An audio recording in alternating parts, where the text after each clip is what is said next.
And making sure it's recording from the right channel. It is. I want to bump it up a little bit. Okay, that's better. Okay, there we go. All right, so the first thing I want to talk about is the homework assignment. Many of you, and I really like it when you guys, get started with your homework early.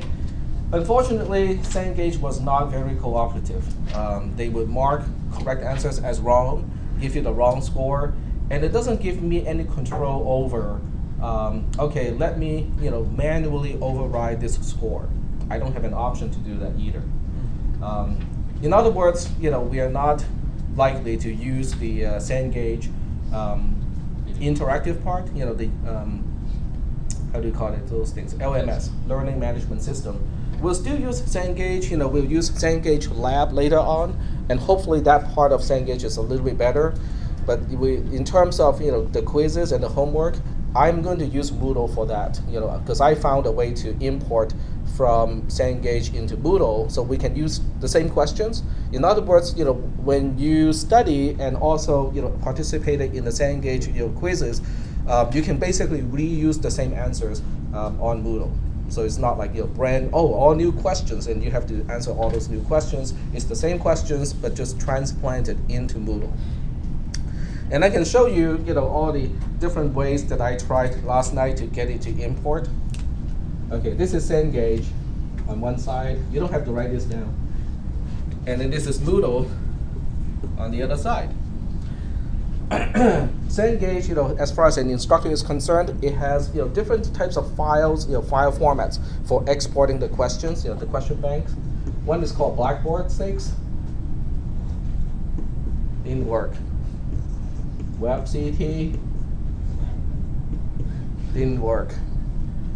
It also has exam view. Oops. Exam view. Okay, now exam view cannot export directly to Moodle. It has to export to Blackboard 6 format first and then to Moodle. This end works, this end did not. So I tried many different ways, and this is the final solution. The final solution is to use exam view, export to Blackboard 6, and then I use a tool called Moodle XML Builder. Okay, I'll just use a B for builder to export to Moodle XML, and that worked. There's only one slight problem. I'm a Linux user at home, so exam view only runs in Windows. Moodle XML Builder is also a Windows application, but it's actually a Java program. So once I extracted the Java jar file, the Java archive file, I was able to run it in Linux. So eventually I found out that exam view will also run inside Wine or Windows emulator, or Wine is not an emulator. That's just the a play of the name. So anyway, it's a long story, but I got it working. Technology, right? Yeah. I mean, this is a survey class, and nothing works better than this to demonstrate the intricacy of technology and all the headaches that comes with it. Yeah. All right, so we're going to have a new homework assignment. We'll do it on Moodle. Even if the question bank has the wrong answers, at least I have control over that and say also accept these as correct answers. I can manually override the grades. I have much more control over the whole thing. Yep. Do you know about when the due date's going to be for that? I'm going to make it like next Tuesday. So it's going to be, I'll give you guys enough time to do it. Okay. Plus, you don't have to struggle with signing on to Cengage, and all kinds of stuff like that. Yep.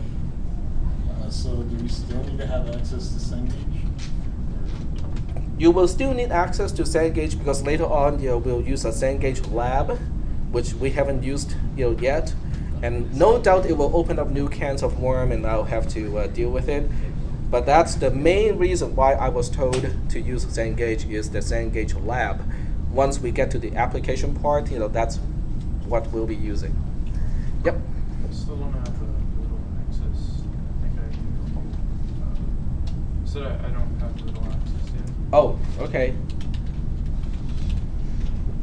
Sorry. I must have missed your email. What? I must have missed your email. Yeah. We'll go ahead and get that taken care of soon. But you're not missing much right now. Oh. Okay, I'm still going to Cengage, just to use the textbook. How do you guys like the textbook so far? Interesting. Sorry? Interesting. Interesting. From the future. Hmm? It's from the future. It's from the future. Yes, it's from 2013. Here. What I've seen so far. Food for thought. All right, let's move on to chapter 2.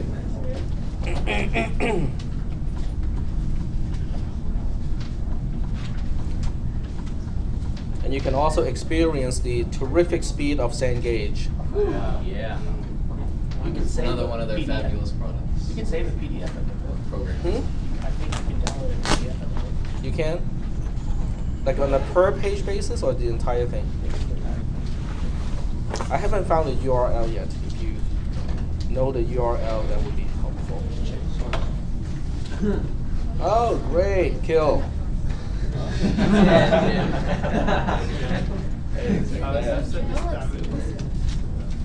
right.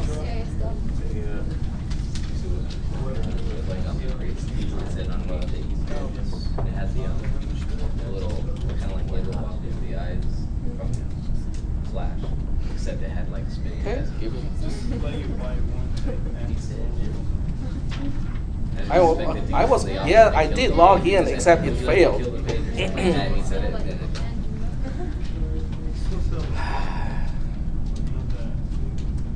don't you just love Sandy? I just don't understand, why roadblocks. I never have any problems with roadblocks. Do you guys know what is roadblocks? I'm about to find out. Hopefully. It's an online emulated environment. It's kind of like a virtual reality thing, except it's kind of crude. All the characters are kind of like Lego figure-like.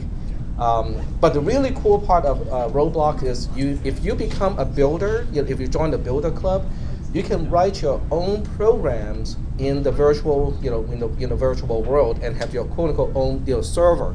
So you can write games, all kinds of games. If you go to Roblox, which is roblox.com, you can see that people have written all kinds of games, flight simulation games, war games, real-time strategy games, kind of like Warcraft, except it's more first-person. So you have a Lego-like, Lego figure leading a lot of tiny little Lego-like figures going into war with, another person. But it's really cool because if you join the Builder Club, you can actually write your own script and make your own games.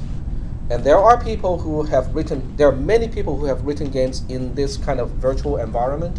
And you can also make your own T-shirts, your own headgear and stuff like that, and quote unquote sell those things, as a market in Roblox.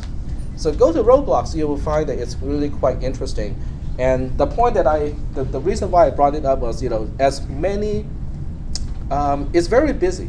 At any moment there are thousands and thousands of people using it, and yet the response time of Roblox is usually very good.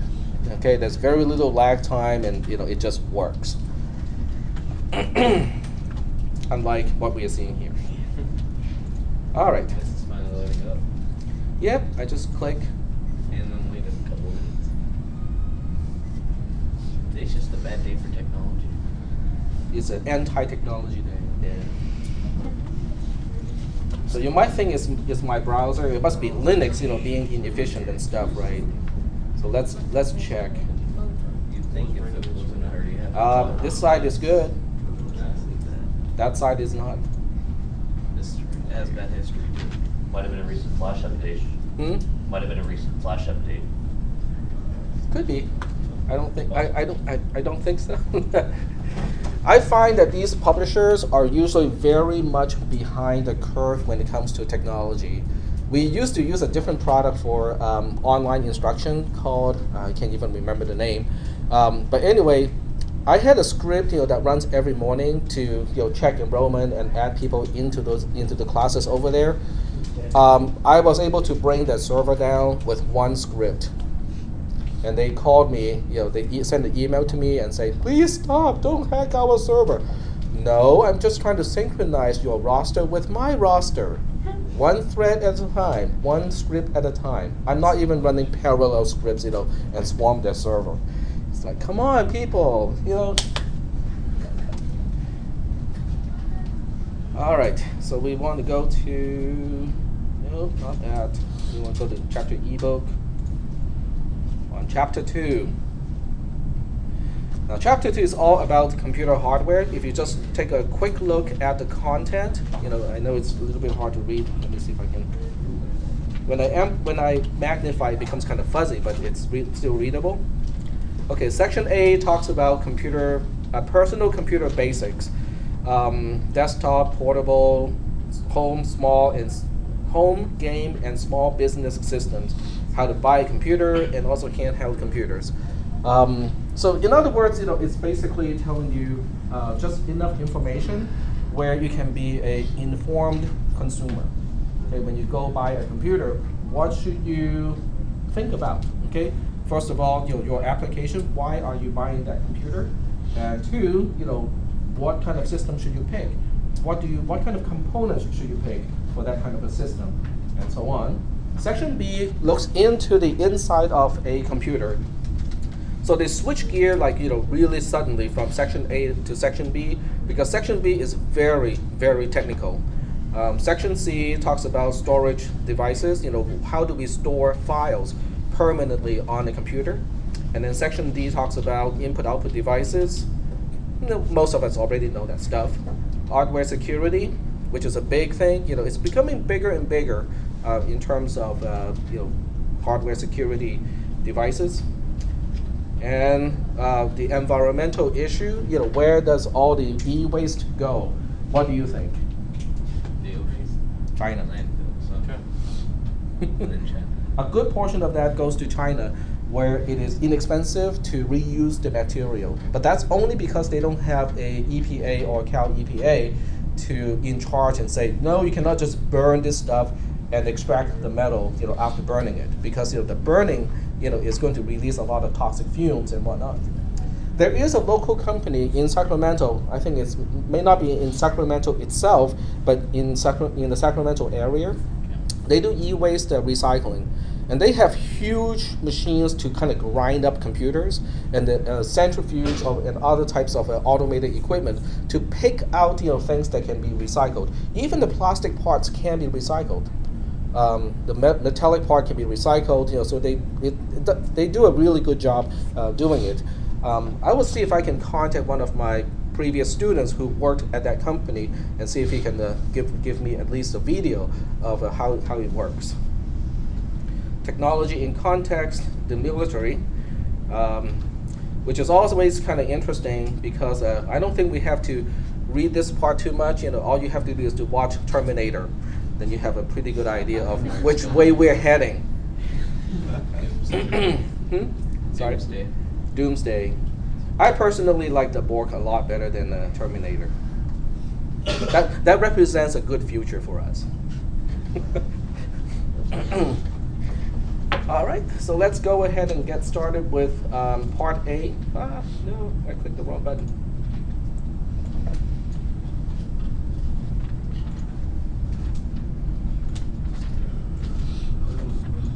Yeah, it's hard to read it this way. All right, so the first thing it does is to talk about, find out, what is the performance of your computer? How much processing power do you have, and what are the components inside your computer? And it gives you the instruction to do it in Windows and also in Mac OS X. Unfortunately, there's no such equivalence in Linux. I suppose I can run it inside the virtual machine. But it will tell you something about the manufacturer, and it will tell you the most important part is who makes the processor and also what kind of a processor and the clock speed of the processor. We will talk about the technical stuff, like why does it matter later on, but for now, we'll just kind of take a quick preview of what kind of information you'll be getting when you follow these steps. It also tells you about the RAM capacity and stuff like that, and your screen will look kind of like this. It gives you a Windows Experience Index, which is a number. The higher the number, then the higher the performance of your computer, and the lower the number, your computer is slow. Yep. I have a comment about that. Go ahead. It's not necessarily the higher the number, the better, because the Windows Index, all it does is it chooses the largest number you have on your computer as the index number. It doesn't average it out. I thought you picked the lowest. The lowest, sorry, the lowest. So it doesn't really mean that your computer is It's better. not realistic. It's just whatever is the lower number, and they just choose it. It doesn't even average out your computer statistics. Which means it doesn't do a really good benchmark on a realistic setting of okay. So let's say you have a really fast processor with lots of cache. You have a lot of RAM. Let's say 16 gigs of RAM. Everything else, high performance video card and whatnot, except your hard drive is kind of slow. Okay. Yeah, let's say it's 5400 RPM, which means it spins a little bit slower than the regular type and is a little bit slower. So the question is that going to be the bottleneck of your computer? The answer is yes and no. It depends on what you're doing. If you're running a database application and it is dealing with a lot of entries that has to be written back onto the hard drive, yes, that will be a bottleneck of your computer. If you're doing anything that handles huge files and it's just reading it, but not re-accessing the same content again, yes, it will be your bottleneck. On the other hand, if you're playing games, for the most part, the elements that you need or the data that you need to play games, they can be preloaded into the memory of your system. With 16 gig, it can basically store a lot of stuff with it without having to access the hard drive again. So your gaming experience with a system that I just mentioned can be very top-notch. Okay, it's just that when you change scene or when it does need to access the hard drive, it'll be a little bit slower. But for the most part, your experience will be pretty good with that system. But that number, because it is just picking the lowest number of all the components of your system, it will, in this case, it will pick the component which is your hard drive. And it will just tell you that your system is really slow because your hard drive is really slow. So it's not, as you said, it's not conclusive because it is not a realistic benchmark of how you will be using your computer. It's just an index to give you a rough idea of what you should be expecting out of your system. All right, we looked at this picture the other day. I think we did, maybe not. No, not this picture. This is the first time we looked at this picture. Can anyone tell me, how this name came about? Who invented the name personal computer? It was, well, okay, think about the early day computers. We had Apple, the Apple II computers, which were really popular amongst hackers. And then which company came around and introduced a computer that basically changed everything?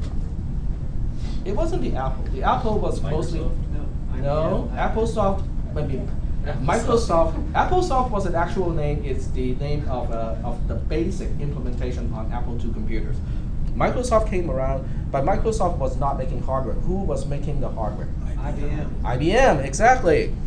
So IBM coined their computers personal computers. Okay, why do you think they would use that name? Make it more appealable to regular people. That's true, but remember what IBM was making before they made personal computers. What did IBM make, and they're still making it, before they made personal computers? Mainframes and what we call mini computers, which are not actually mini.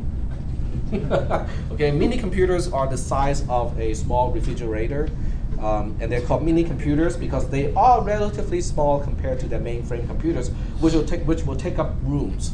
Okay, that's why mini computers were actually mini by comparison, but they're not small at all by our standard. But personal computer is an interesting name because I think IBM named it wrong. Because if you think about personal, what do you think about? Do you think about using it at home, in your leisure, or do you think about using it at work? Which part is personal? Home.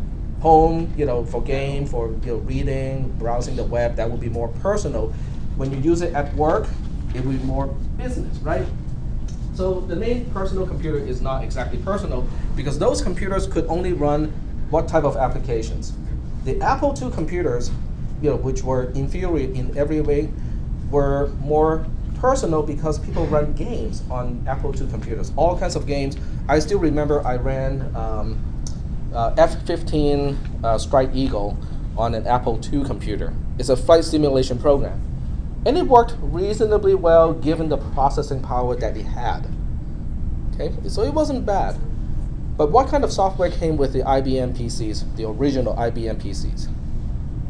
WordStar, word processing software, Lotus 123, which is a spreadsheet program. What about the games? Solitaire did not come about until Windows was introduced.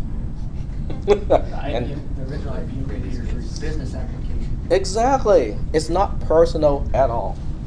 So we'll look at this particular picture and see how personal computers branch out according to the author of this book. They separate it into handheld and portable computers, because on one side you have handheld computers, kind of like your cell phone, where you can just use one hand or two hands to hold it and be able to use it that way. That reminds me to turn off my ringer. All right. So within handheld computers, it's separated into smartphones, enhanced media players, and tablets. Well, are they really that separated?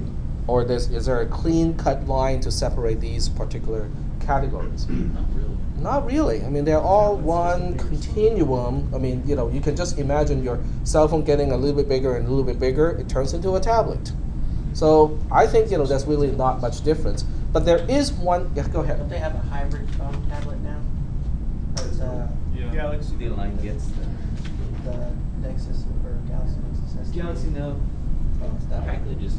But it makes sense because what makes a big tablet or a larger cell phone not realistic is how do you hold it and make a call at the same time, right? I mean, you need big hands, like a basketball player kind of hand to hold it. But is that really an issue? How many people have a Bluetooth headset?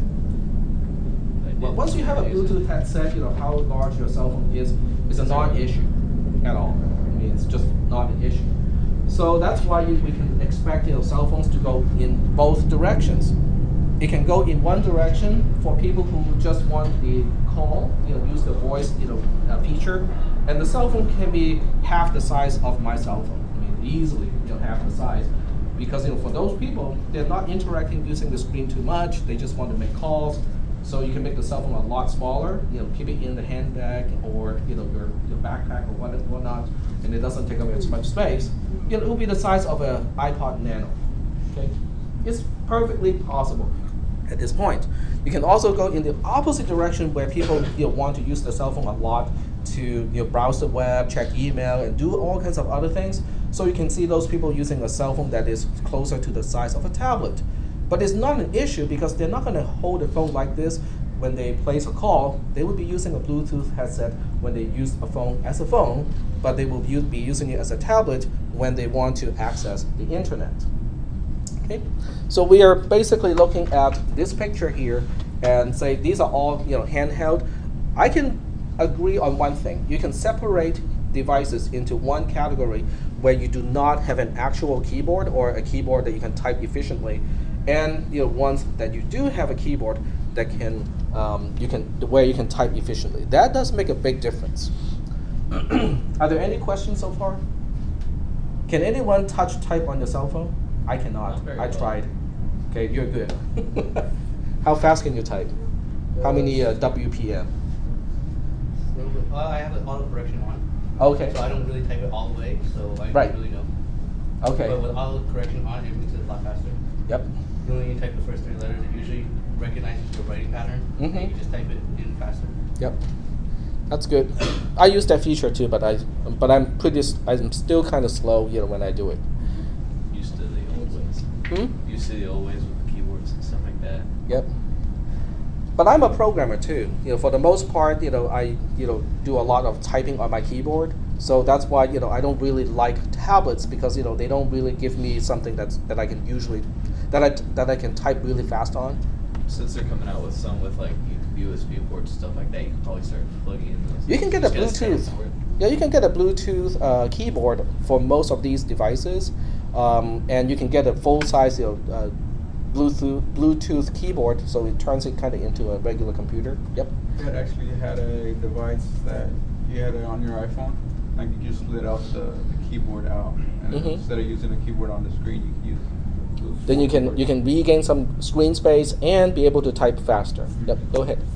I had my old phone. I had a Motorola Atrix, and it had a docking station that looked like a laptop. You just plug it there, and you can pretty much use that as a laptop. And then I had other dock stations that you can use as an application and all that stuff. That's also a very smart design, except it didn't catch on. You see that only Motorola was doing it. Are they still doing it? No, they did it with the first one that came out. They said, it was the first dual-core smartphone, and then it wasn't, as fast as The quad core. Yeah, things are evolving too fast, so that's why any accessories that you design for these things, they have a shelf life of like this much. Unless it's an Apple product, then it has a longer shelf life. Motorola doesn't technically exist anymore. They were bought by Google. They're bought by Google. That's actually that's a good move on Google's part. They need some kind of hardware control. So on the opposite side, we have portable computers, notebooks and netbooks. The main difference between a notebook and a netbook computer is size, and therefore Disk drive. disk drive. Well, some netbooks still have hard drives, not all. Processing power, that's a big difference. Okay, if you want to play, video games, a netbook may not be the best platform to do it, unless you're playing just solitaire. Chess. It depends. It depends on how well do you want the computer to be as your opponent. Not very good. Not very good. All right. And then on the other side, we have desktop computers. Okay, we have the usual desktop computers. Many years ago, I cannot remember the exact year, IBM decided to basically give up their personal computer branch altogether. No desktop computers, no laptop computers, no notebook computers. Okay, why do you think they did that? Not making much money. It's not making much money. Exactly. Extremely expensive. Okay. The cost versus profit for desktop computers. The margin is tiny, but the support is huge. Okay, so when you look at things from IBM's or the manufacturer's perspective, what does it look like? Okay, I'm selling a piece of hardware to you for X amount of money, but I cannot sell it for too much money because I'm competing with all the other companies. I'm competing not only with HP and Dell, which are American companies, but they're also competing with ASUS, Acer, and all the other companies around the world, and they can make things inexpensive, very, very inexpensive. But when you look at the support side, what do people expect from IBM? Everything. They need to have good support. Support is expensive. There's no way to reduce the cost of support like people can reduce the support, the cost of the hardware. Hardware is always getting inexpensive because of better processes. Okay, semiconductor is always getting more efficient, smaller, and easier to assemble. But technical support never goes in that direction. It only goes up. The cost only goes up because the salary always goes up.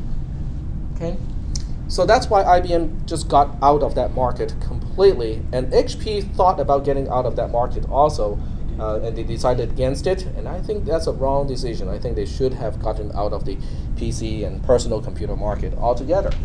Isn't Lenovo still in and that's by IBM? Sorry? Lenovo? Lenovo was the partner of IBM. In other words, all the ThinkPads were actually manufactured by Lenovo before IBM gave up their PC division. So IBM just basically rebranded the Lenovo computers as IBM ThinkPads and provide the support. But I think even the support, part of that may actually came from Lenovo. It's just using IBM's phone number or the front of IBM. Lenovo split off. They're producing IdeaPads now. They're the Ultrabooks from. Yep. But they still make reasonable computers. Not too bad. But it's tough to be in that market and still make money. It's really, really tough. But if you look at desktop computers, not too many people would buy desktop computers anymore. Most people would switch to notebook computers or tablets. Why do you think fewer and fewer people would buy desktop computers? Because it's Go ahead. So it has too much to maintain. It's not portable anymore. You have to sit in front of one local destination. You can't move around. It doesn't, unless you buy a module, it doesn't have Wi-Fi capability. You have to sit wherever the jack is still. There's no Bluetooth unless you buy a module. There's no GPS unless you get the GPS connector. There's basically nothing. It has less features compared to a tablet or a notebook, I think. And yet, it's more expensive still. If you think about it. it's more expensive not only to consumers, but also more expensive to manufacture from the manufacturer's perspective. Why do you think that is the case? In other words, if I look at this box here, which is a desktop computer, and look at a laptop computer, why do you think the desktop will cost more to the manufacturer? Bigger. It's bigger. It has Material. more material. Anything else? Pieces. Many pieces, No, okay, multiple keyboard, pieces. everything. Yep. And yet it doesn't come with nearly as many features, right? There are a lot of features on the regular notebook computer that you just mentioned. That they are standard on a notebook computer, but on a desktop computer, they're all extra components. What is the only time when people will consider a desktop computer? Board. Game. Gaming is one. Anything else? High performance. High performance. Or if you want a RAID, setup, then you also want to consider a desktop computer. It is possible using solid state. It is possible to implement RAID, which is redundant array of inexpensive drives, even on a notebook setting, because instead of using those small solid state drives, if you just use the PCB, the printed circuit board, and also the chips, you can probably fit just as much storage on a laptop computer and have RAID technology implemented on it. It's just that there's no need to do it. So this is a good time to introduce this term. It's called RAID, R-A-I-D. The R stands for redundant. The A is array. And there are different versions of this, but the one that I remember is inexpensive drives. It's a redundant array of inexpensive drives. What do you think it does for you? Go ahead. You can combine hard drives You in can multiple ways. Yep. If one hard drive fails, the others can usually pick up where it left off without actually crashing your computer too badly or losing data. Yep, exactly. It can also, depending on how you implement it, RAID can also improve the input-output performance. Okay. In other words, RAID is, it can be used in multiple purposes. One is to combine hard drives. You can combine the capacity of hard drives. So instead of buying, a 2 terabyte hard drive, you can buy 500 gigabyte hard drives and combine the storage to 2 gigabytes. But Tech, you just got your math wrong. 5 times 0.5 is 2.5, but not 2. Why? Well, that's because if you use RAID 5 or anything that has redundancy, one drive is quote-unquote the spare drive. Okay, it's not exactly spare. There's no dedicated spare drive in this case. It's just that with 5 drives in this case, you can lose one drive and still have all the content that you store onto the drives intact. Okay, if you lose 2 drives, I think there's no way to recover that anymore with RAID 5. You can also keep a hot spare. Okay, with a RAID setup, you can keep a hot spare. So with a hot spare, what it means is, let's say in this case we have 6 drives in the system. You use 1 as a hot spare and 5 for RAID 5. So in this case, if one of the RAID 5 drives go bad, the hot spare will automatically kick in to become the 5th drive, and your system will keep running. it will run a little bit slow as it reconstructs the drive that has failed, but it will nonetheless continue to function. Now, when you only have 5 drives left running RAID 5, you can still lose one of the 5 and it will still function, but it will be critical at that point, because when you originally have 5 drives in a RAID setup and you're down to 4, if any of the 4 fail at that point, then you will lose content in your system. But what are the chances that that will happen before you have a chance to replace the drive that has gone bad? Not very likely. That depends on how much you procrastinate. Yeah. If you procrastinate for 2 years, yeah, it can happen. So that's one reason why people want to go for desktop computers. Performance, the space for spare drives, and security. Okay, desktop computers are much less likely to be stolen. Carry so many pieces. You gotta carry so much. Yeah, you can weigh it down. You Yeah. put some lead in it. My computer weighs 30 pounds. If you try to steal it, go right ahead. And you want to show off your the LED backlights inside the case. Some people go crazy with it. Yeah. I'll send you a picture. You send me a picture. Facebook. And also, if you want to use the fish tank, approach to cool your computer, we talked about Yeah, that. the oil. Yeah, it doesn't work very well when you have a laptop computer. Yeah. You'll be typing in oil tank, right? But you can wirelessly connect the visual keyboard and mouse. Yep. Or put on some gloves. The easiest one is just to go to the Dollar Tree, pick up some cheap gloves, and type inside the tank. I don't think the touchpad will work very well though. No. All right. So when you look at the components of the computer, it just separates everything into these components. But that's really it's a functional separation, but it's not an actual hardware separation. Okay, let's pick out the ones that you must have on the computer. The display on a regular computer has to be there. But Google is working on Google glasses. Yeah. So that's exciting. I'm really waiting for that to happen, because then you don't really need a display on the computer, because it will be projected from your pair of glasses. Okay, you're one step closer to becoming. Next is going to be Implants. That would be implants. Way better than external devices. Okay. Yeah. You have quote unquote the system unit. The system unit is basically where all the hardware is. Okay, the motherboard is a part of the quote unquote system unit. On a notebook computer, it's really hard to see the system unit, because the PCB is completely hidden, and usually you cannot really get to it unless you know how to disassemble a laptop computer. I would just look at mouse and say, well, that's a really old term, and it's too specific. It's just a pointing device. Okay, it's just something that you can use to control the quote-unquote mouse pointer on your screen, so you can select different things. Because that's completely missing from a tablet, a touch screen. Okay.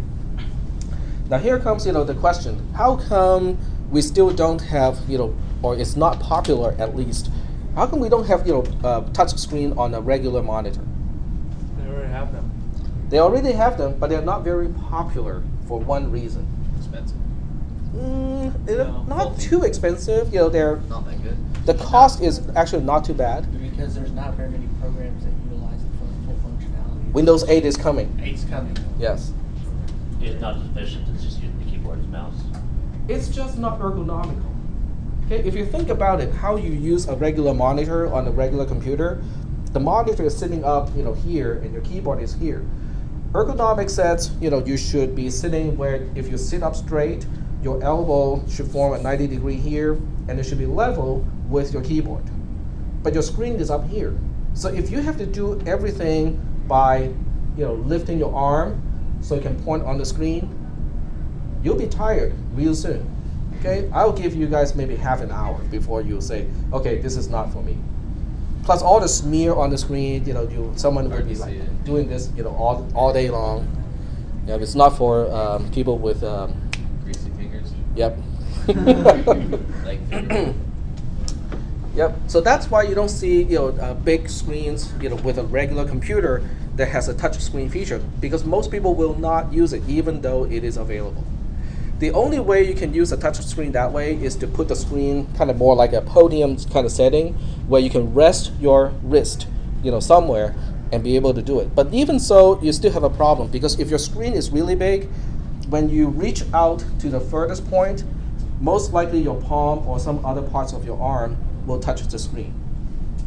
So that means you might register a click somewhere you do not intend to click. Does that make sense? Now, with technology and improvement of software, I think it is possible that they can tell where your actual finger is.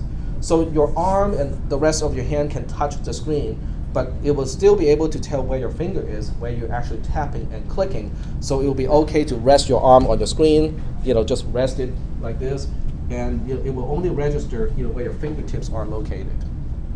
Okay, but I think the company that would do that would not be Microsoft. But they will own the patent. Better Google. Not invented here, but we still own the patent. Okay, so we just talked about the mouse, we talked about the display system.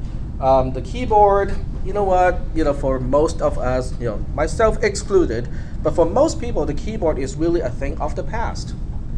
Okay, when you use a cell phone, typically you just use an on-screen keyboard when you need to type something. But for the most part, people don't use a keyboard these days that much anymore. A lot of websites are designed so that people don't have to type that much.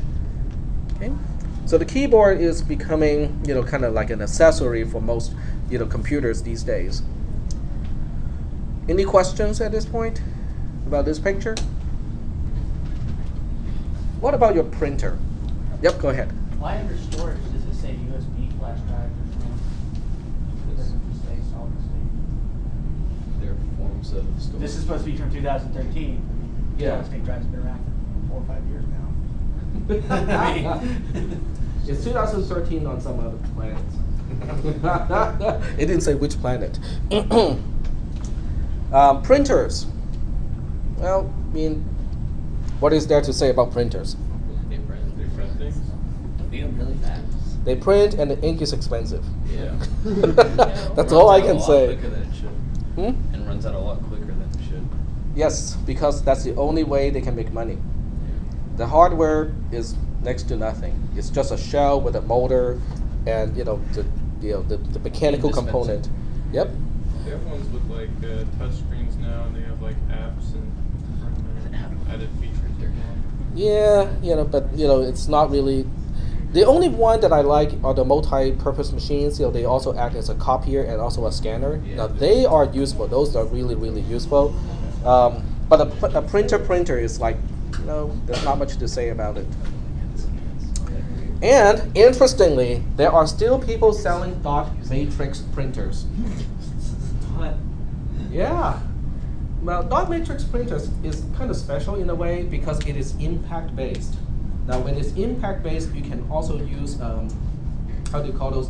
Pile of paper where you can write on one and it, the imprints go through carbon or copy. Yeah. Yep. So there are still businesses, that rely on dot matrix printers, and they're still manufacturing dot matrix printers for certain businesses. Yep. It's interesting because it's a business application. They still use it. It's very entertaining to watch a dot matrix printer print out high resolution black and white pictures. Yes, you can hear it all the way like at the opposite end of the house. You can still hear it like that. But even before that, we have the different types of printer. One is called a line printer. How many people know what a line printer is? Rings a bell. Nobody? Really? Okay. A line printer, as the name implies, prints one line at a time. Okay? A dot matrix printer prints one vertical column of tiny little dots at a time. So it takes a lot of time to kind of go all the way over and then back and to print something. A line printer works like this. Imagine inside a printer, you have, for each possible character position, for each column, you have one wheel that has all the symbols and letters and digits that you can possibly print. Okay, so if you have a 132 column printer, then you have 132 of these wheels inside the printer. So what the printer does is, when you transmit, the content to print to the printer, it will program each of these wheels to turn and rotate at the same time to the right position. Now, one wheel will finish before another because one wheel may be just one off from what it needs to go, and then another one may have to rotate like half a turn, which is the longest time, the longest lag to get to where it needs to go. But after every wheel has settled to where it needs to go, there's one big mechanism to go like that. So you have 132 of these little heads imprinting on the paper at the same time. That's why it's called a line printer. Okay? Can anyone kind of imagine what kind of noise it makes? There's a lot of, before the impact, there's a lot of little wheels turning. So, and then at the impact time, that's the biggest noise because it has a big impact because it's printing 132 columns at the same time. And these can also print on really wide paper. They're usually designed for wide paper. So the mechanism is quite heavy and it really vibrates and shakes. I used to have access to one back in 1986 or 87, and I would lean my back on it, and it's a good massager. I'm not kidding. I'm telling you the truth. It is a very good massage, device because you just lean your back on it and go like like that. Efficiency. Yeah. And it helps to dampen the noise, so the rest of the people in the lab would appreciate it. It's like, oh, that's good. Line printers, yeah, back in those days. Storage is kind of interesting because that's also changing rapidly these days. Before not before, we still have hard drives. Now hard drives are, the full name is actually Winchester Hard Disk Drive, okay? That's the guy's name who invented this approach. It's a magnetic disk, and the disk head does not contact the surface, which is called a platter. Not the platter's surface is where the magnetic pattern is changing, to hold, information. When you read the book, it talks about how it is used to store and also retrieve information. Hard drives are still in use because they are the most inexpensive way to get the most storage. In other words, if you look at it on a per gigabyte basis, they are still the least expensive. Solid state stuff is catching up, but they're never really quite at the same level as hard drives. Yep. They caught up already. They caught up already? You can get solid state drives per gigabyte are cheaper. You can't get the same size, like you can't get a 2 terabyte solid state. You can get like a 256. So for smaller devices, they're already caught up. Yes, they are. Actually, to buy a 2 gigabyte traditional hard drive now is close to $200 because of what happened in Thailand. Still haven't recovered. Solid state drives aren't produced in Thailand, in China. So, yeah, solid state drives are caught up already. Or for smaller capacities. For smaller capacity. At a data center, they use solid state drives a lot because of the speed. Okay. Very good. Optical drives. We only use optical drives when we don't have a choice. Right? How many of you still have a computer that has an internal CD drive or DVD or Blu-ray drives? Mine doesn't. I have to get a USB external DVD reader and writer to use a DVD because I don't use it. There's no need to weigh down my notebook computer when I don't use that device that often. Okay. A lot of laptop computers will let you swap out a component, and in place of a CD drive, you can put in a battery pack to extend your battery lifetime. So that's a good use of that space because how often do you use your optical drive, your CD drive, your DVD drive? Do you even use it to watch DVD, to watch a movie? Yeah. Recently, yeah. Only if it is available only on DVDs, right? If it's on Netflix, you just Netflix it, right? It's true. It's better to copy the DVDs onto a hard drive and then just load them up off of the hard drive. Yeah. Yeah, it's not even for the purpose of cloning your hard drive or getting an illegal copy of it. It's just for okay, how many people do you think will like try to copy DVDs, hundreds or thousands of movies and put it into a super big hard drive system and watch those things again? Hardly, right? I mean, 1 or 2 movies maybe, okay, but a lot of the movies that people store on their hard drive, quote unquote illegally, they never watch again. It's just saying, oh yeah, I can do it. Yeah, but now that I can do it, it's not interesting anymore. I thought it was only illegal if you distributed it illegal. It's gray area. It's a kind of really gray area because if you leave your computer accessible by other people, so who will be accountable in that case? That's a really good point. I mean, who is the law? Because I heard online that it's legal as long as you're not obviously not like distributing on the street corner, selling them for like $5 a. But if you torrent, it will still be illegal. If you do peer-to-peer sharing, that will still be illegal. But and still technically distributing it though, you may not be making money off of it. But true. Yep. But if you just leave it on your hard drive and you leave your computer accessible to other people, would you be quote unquote distributing it? that would be the gray area. That would be kind of gray, huh? It depends on the judge. The judge can read it one way or another. Okay, any questions about this slide? We just did an overview of the material of chapter 2. We didn't really go into the processor part yet. Okay. And this is a typical really old computer system.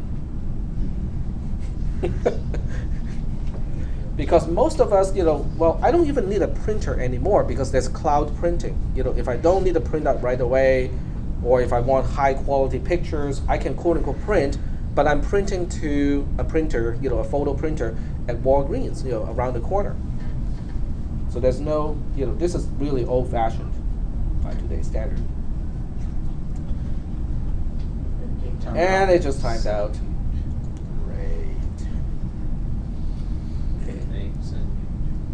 Is this part timed out too?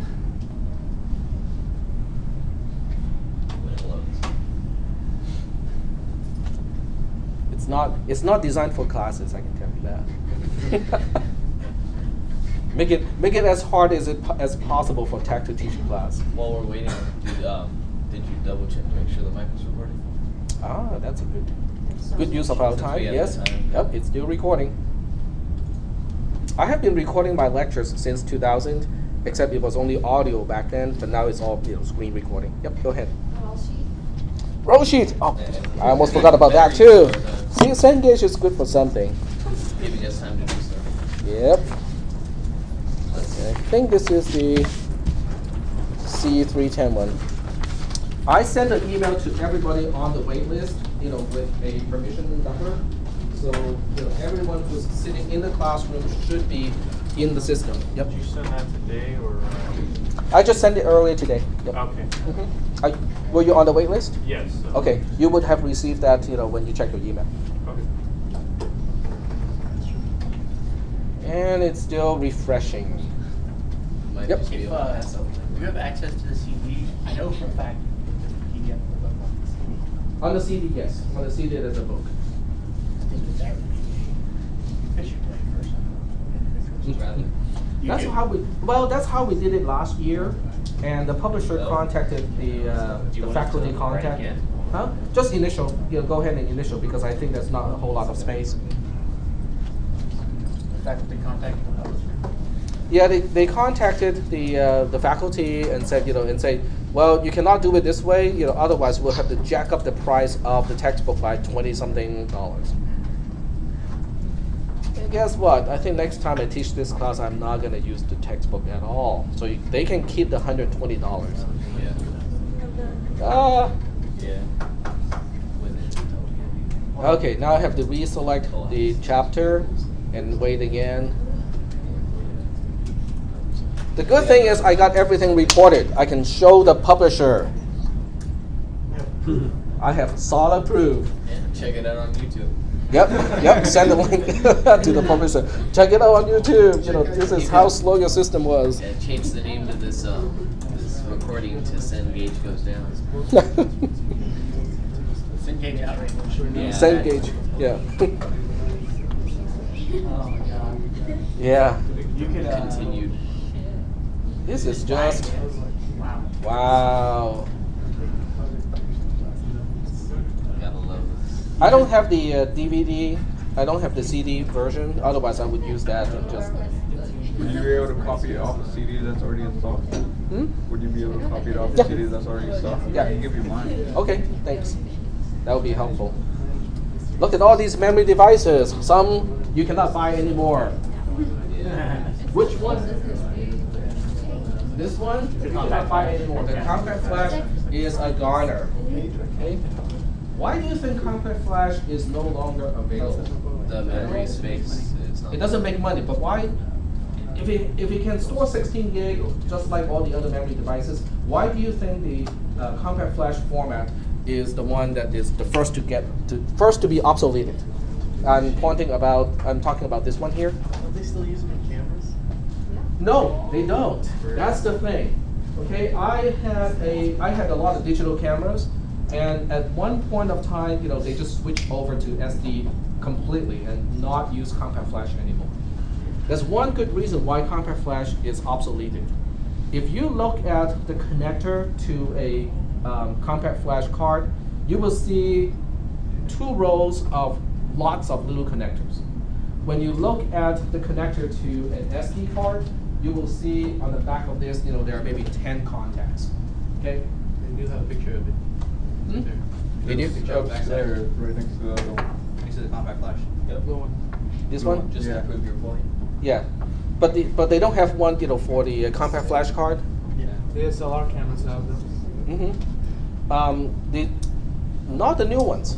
All the new ones, they do not have them anymore. The medium failed a lot. Like the contacts would go bad. Yeah, you only need one contact to go bad. So if you have 2 rows and each row has 20 something contacts, because compact flash has the same architecture as IDE.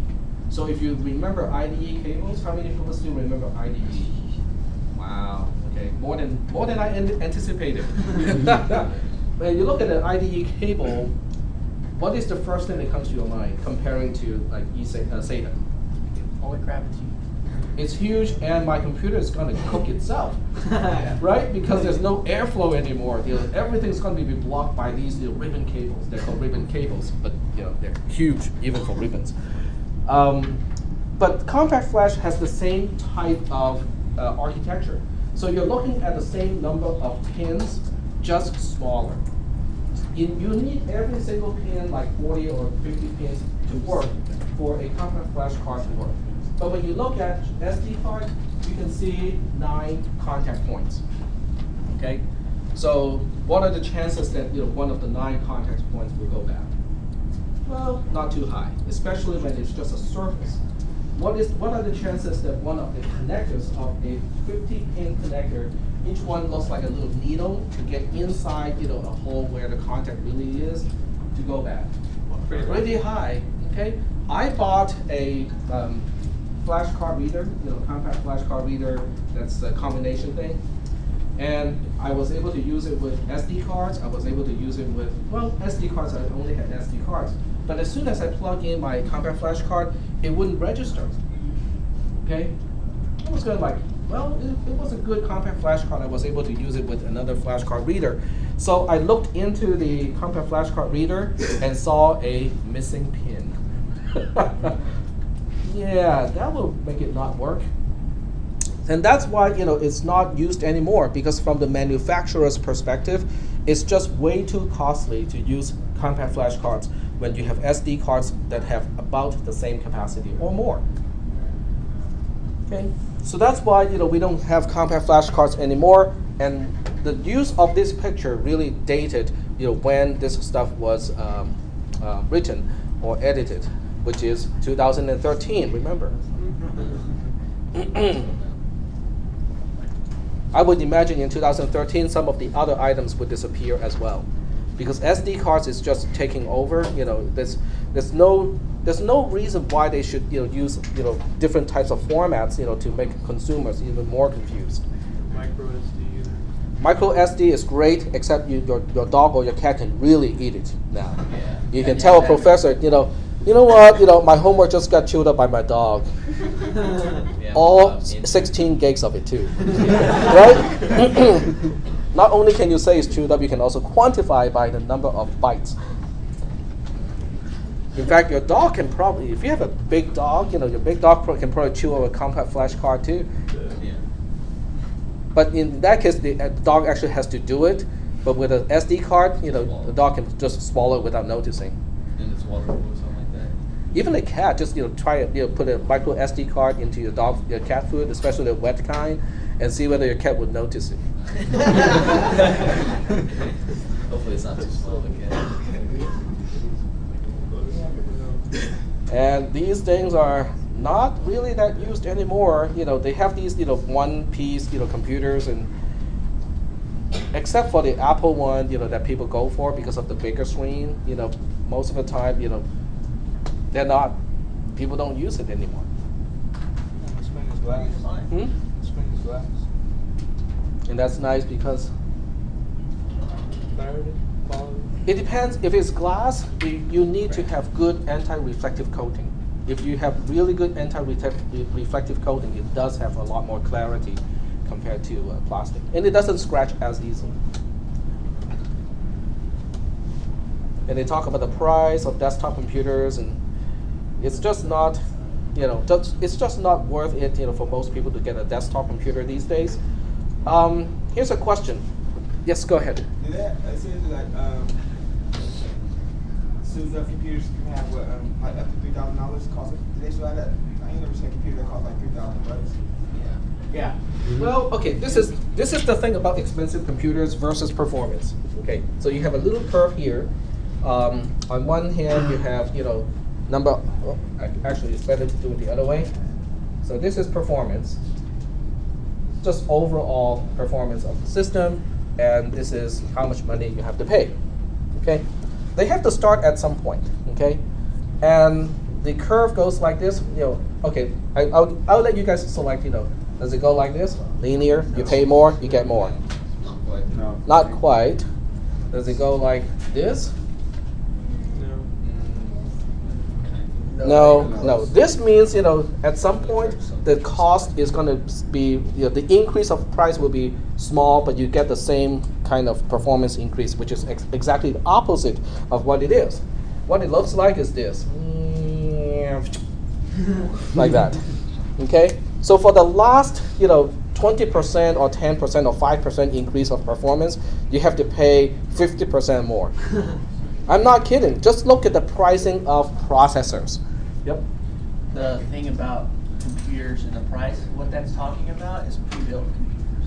Yep. Like I have a computer that has a lot of functionality and dual monitors. It cost me $2,300 to build it myself. That same computer would cost you closer to $5,000 if you bought it from Dell or Gateway or Possibly more because when you have a pre-built computer, it's dictated more by how much people are willing to pay, as opposed to when you build it from components, it's less impacted by that factor, but it's still impacted by that factor. Okay. And you can also look at this curve here and probably chop it into two halves. One half, which is definitely this half here, is dictated by how much people are willing to pay. In other words, the cost of this kind of computer is probably not really that much more than computers on the other side. It's just that people are willing to pay that much money and have that kind of money to spend, to get the extra performance. Okay, I need that one extra frame per second to play this game well, right? I mean, I'm losing track of my location, because of the lower frame rate. What is your frame rate? It's only 100 frames per second. Wow, you must have flies of a fly because human eyes can only, handle, 20 something, 20 to 30. Yep. frames per second. Yep. Anything more than 60, is not perceivable by a human eye. And monitors now only go up to 120. Like that's the fastest, 120 FPS. The monitor. But if you ask a fly, like a regular house fly, they can tell you right away. It's like, oh, your computer really sucks. It only has 100 frames per second, as opposed to 80 or 150, right? That's why when you try to kill a fly, it can usually get away because its eyes can detect motion a lot better than human eyes, and it has a much higher frame rate.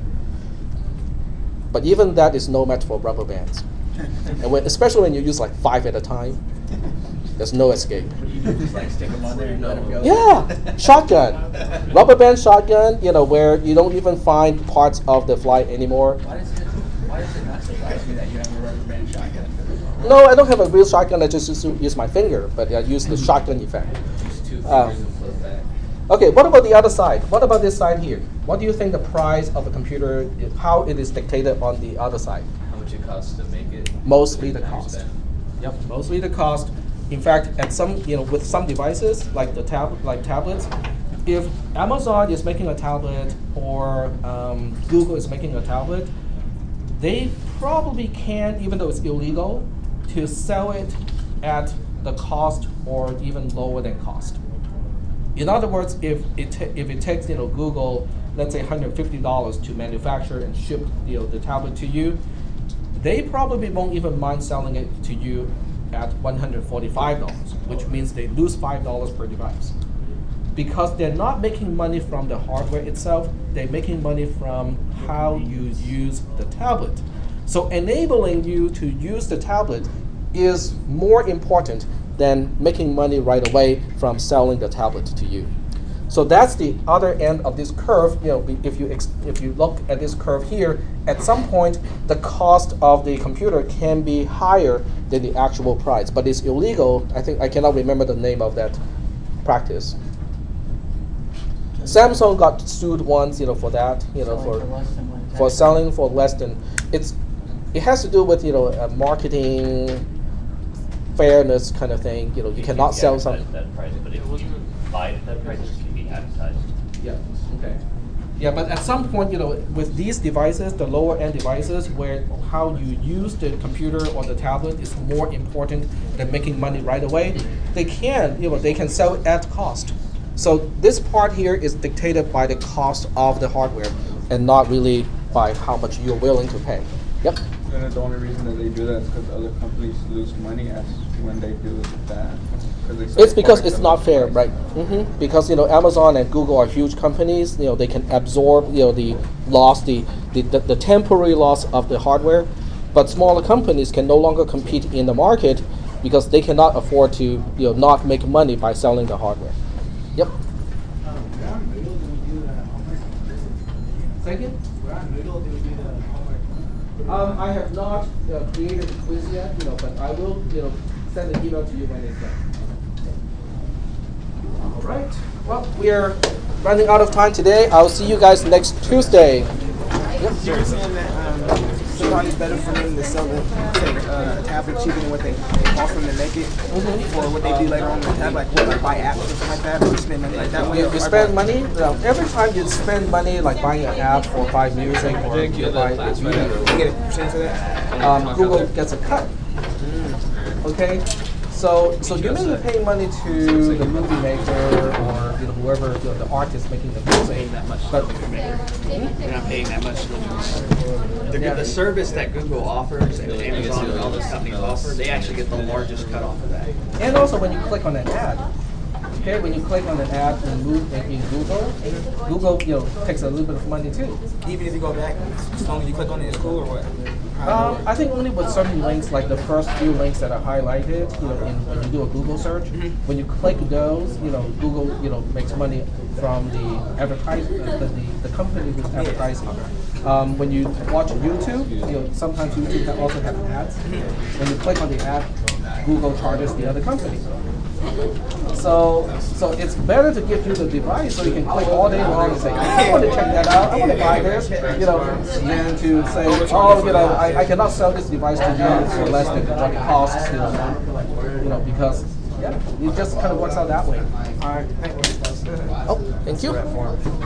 Oh, that's the right form. Okay, thanks. So that's my tower. That's my knee. Oh. Do we have any homework this weekend, Zach? I will make it. I'll send an email to you guys. I just didn't have time last night. It was 2 a.m. already, so I had to. Yep. I have a question about Cengage. They Yep. asked for a course code. The course code is what you get from your textbook package, or when you buy it from That the was the online. access code. That's the access code. Well, the course code is what I have on my site. Okay. On Moodle. Okay. So sorry, I misheard you. The system dropped in so because I opened Moodle and then Okay. Are you on the wait list? yeah, it was that. But Okay, so you. I was in the No, I just. Okay. but Okay, I will take a look. yeah, and then also the same. Yeah, the same gauge thing you have to buy from bookstore. Is this your email? Because I said yesterday. Yep, that's my email. Yeah. Yep. Okay. I said yesterday. Okay. Yeah, I receive a lot. Sorry, sometimes I miss one or two. Okay. All right. Okay. All right, I'll take a look at this. I sent you an email too, but I don't think you got it. How do you search for your YouTube video? Just go to YouTube, look for ARC CISC310 one word, and then the date code today is 2012-2012-0904. Yeah, I have a Some Profs channel. If you look up Some Profs, SOMEPROFS, that's my channel. So you can just subscribe to the channel. 0906? 0904. Only the one from Tuesday is uploaded. You have to separate the words. ARC is one word, CISC310 is one word, and then the date is one word. Some probably use SOM. SOME, some profs, FPROFS. One word. From profs, professors. PROFS. Okay. Okay, let's see. CISC310. That's one word. Yeah, that should find the notes. Ah! Still cannot find it. Because I found the ones that you have from like 2011. Okay. I didn't find anything from. Then I tried to search for your name. Okay, look for some profs. My channel is some profs because I share that with some other professors. So once you locate a channel, it'll be easy. Yeah, the first one is my channel. So once you get the channel, just subscribe to it, so you get a little notification every time I upload something. So the homework's on Moodle, and I will be able to, once I register for the class, will I be able to access it? Yes. Sorry? Yes. With C310? Yeah. Okay. And I was wondering if do you have a form that last time I gave you? Yes, I do.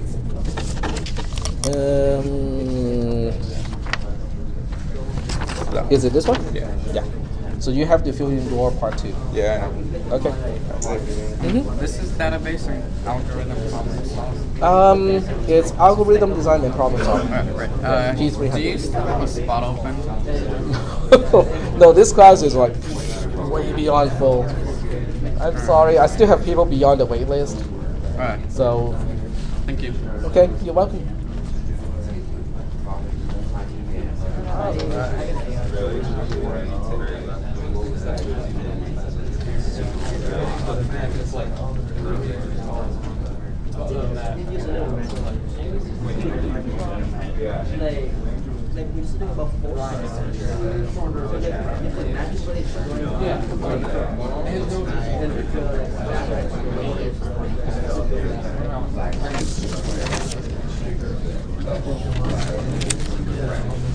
Oh, you're missing your chair.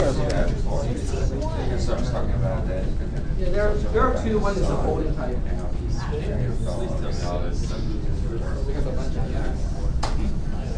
Will there be two of you? Yes. Okay.